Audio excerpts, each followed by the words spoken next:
हाय बच्चों, कैसे हो। आज हम पढ़ेंगे संसद के बारे में। संसद लोकसभा और राज्यसभा।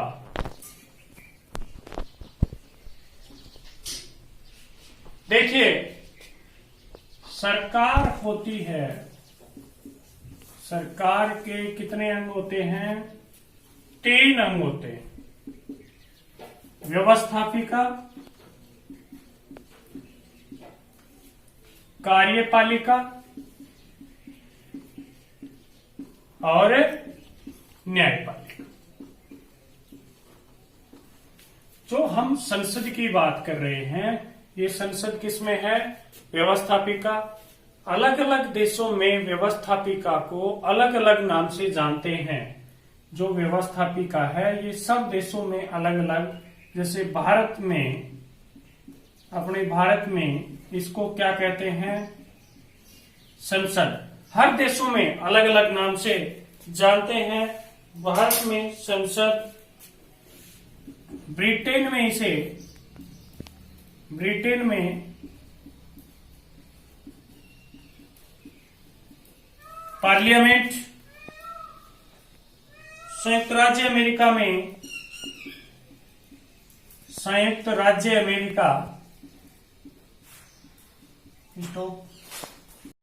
में इसको कांग्रेस के नाम से जानते हैं।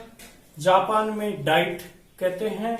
जर्मनी में बुंडेस्टैग, अफगानिस्तान में शूरा और इराक में मजलिस।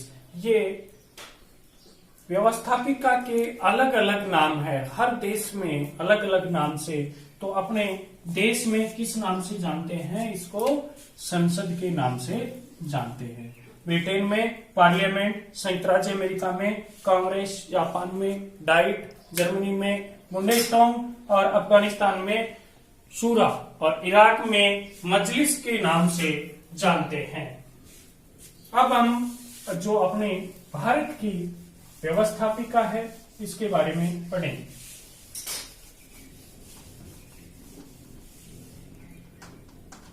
व्यवस्थापिका,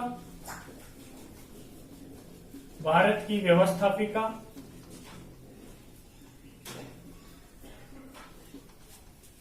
इसको हम क्या कहते हैं? संसद। किस नाम से जानते हैं? संसद के नाम से जानते हैं।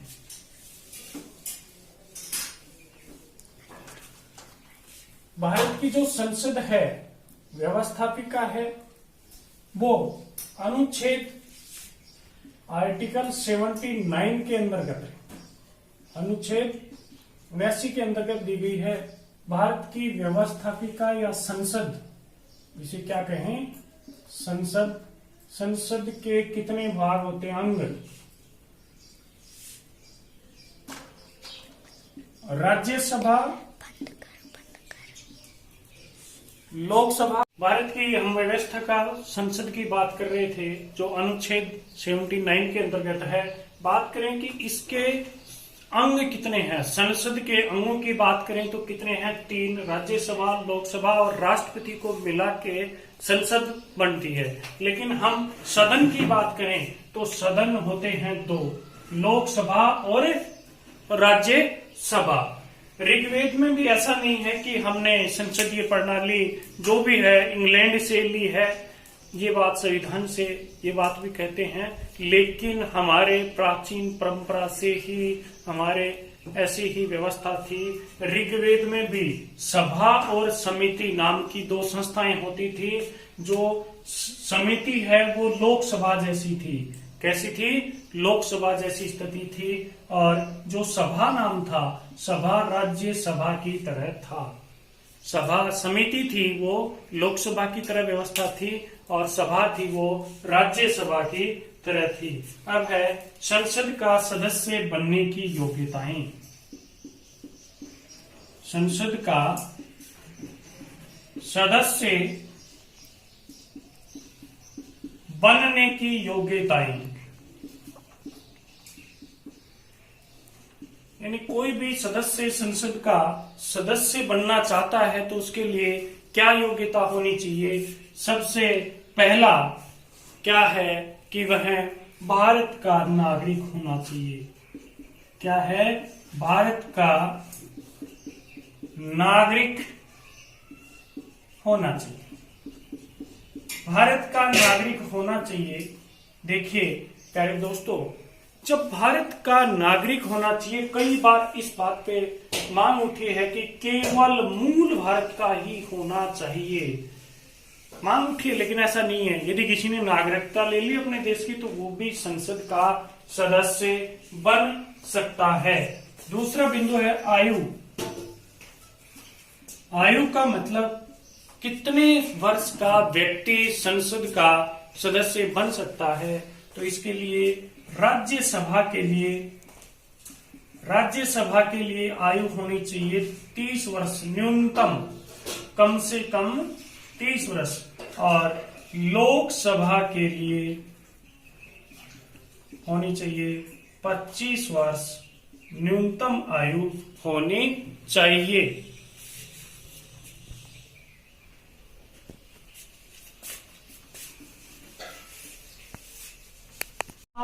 ऐसी अन्य योग्यताएं भी होनी चाहिए जो संसद निर्धारित करे। यानी संसद समय अनुसार इसमें कोई भी परिवर्तन करती है, तो उसमें वो योग्यता भी होना चाहिए। कोई विकृतचित व्यक्ति अथवा अनुचित दिवालिया व्यक्ति संसद का सदस्य नहीं बन सकता। संसद के दोनों सदनों का सदस्य नहीं रह सकता। जैसे कि एक सदस्य लोकसभा का भी है और राज्यसभा का भी सदस्य है एक साथ। राज्यसभा का सदस्य उसने चुनाव लोकसभा में लड़ लिया और जीत गया, तो उसे सूचना देनी पड़ेगी कि वह कौन सा पद रखता है। यदि वह सूचना नहीं देता है तो दोनों योग्यताएं उसके सदस्यता निरस्त हो जाती है। लोकसभा की 2 सीटों पर एक साथ चुनाव लड़ सकता है, लेकिन सदस्यता एक ही रखनी पड़ेगी। जो कोई भी व्यक्ति लोकसभा की 2 सीटों पर चुनाव लड़ सकता है, लेकिन वह सदस्यता एक ही रखनी पड़ेगी। निश्चित समय में यदि वह सूचना नहीं देता है तो दोनों से सदस्यता से उसे हटा दिया जाता है। अब है हमारा संसद का 70। संसद का 70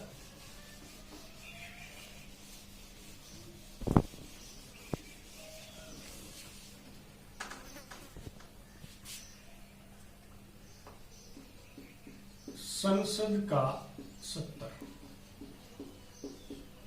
संसद का सबसे पहले बात करें, संसद का 70 कौन बुलाता है? कौन बुलाता है बच्चों? संसद का 70 राष्ट्रपति बुलाता है। संसद का 70 राष्ट्रपति बुलाता है। हमारे भारत में सामान्यतः संसद के 70 कितने होते हैं? 3 होते हैं। कितने होते हैं? 3 होते हैं। सबसे पहला 70 होता है बजट 70। बजट 70। फिर होता है मानसून 70। बजट 70, मानसून 70 और शीतकालीन 70। बजट 70 ये फरवरी से मई के बीच होता है। फरवरी से लेके मई तक होता है बजट 70। और ये होता है जुलाई से सितंबर।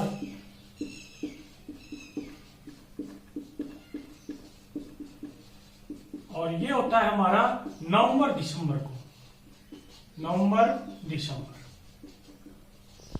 सामान्यतः हमारे संसद के कितने 70 होते हैं? 3। बजट, मानसून, शीतकालीन। ये फरवरी से मई, ये जुलाई से सितंबर और ये नवंबर से दिसंबर होता है। अब है शपथ। संसद के सदस्यों को शपथ कौन दिलाता है? संसद के सदस्यों को शपथ राष्ट्रपति या राष्ट्रपति द्वारा नियुक्त व्यक्ति दिलाता है। एक महत्वपूर्ण बात है गणपूर्ति या कोरम।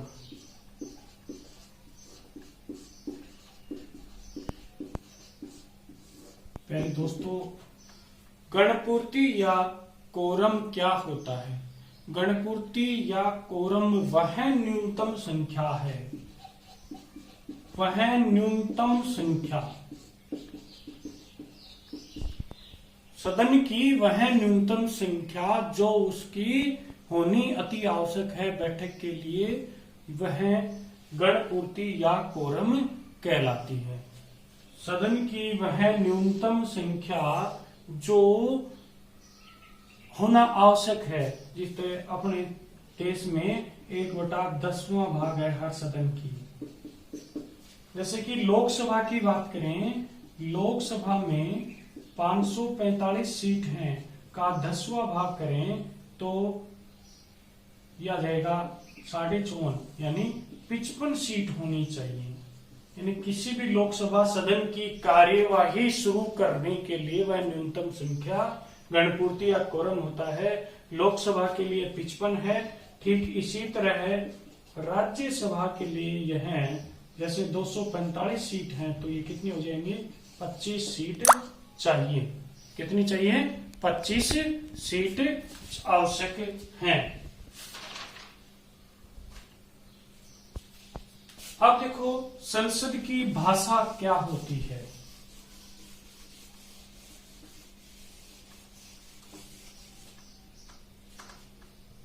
संसद की भाषा, संसद की भाषा हिंदी है और अंग्रेजी, किसी में भी कर सकते हैं। दोनों भाषाएं संसद की हिंदी और अंग्रेजी। लेकिन यदि किसी सदस्य को न तो हिंदी आती है न अंग्रेजी आती है तो वह सदन के अध्यक्ष से अनुमति लेके सदन का अध्यक्ष उसे क्षेत्रीय भाषा में भी उसे बोलने के लिए कह सकता है। मंत्रियों एवं महान्यायवादी के अधिकार, मंत्रियों एवं महान्यायवादियों के अधिकार अनुच्छेद 88 में कहा गया है कि मंत्री और महान्यायवादी सदन की दोनों बैठकों में, सदन के दोनों सदनों में, संसद के दोनों सदनों में भाग ले सकता है, अपने विचार रख सकता है, लेकिन मंत्री मतदान केवल उसी सदन में करेगा जिसका वह सदस्य है। केवल उसी सदन में करेगा जिसका वह सदस्य है। महान्यायवादी को संसद के दोनों सदनों में बोलने का अधिकार है। वह अपने विचार रख सकता है, लेकिन वह किसी भी मुद्दे पर मतदान नहीं कर सकता।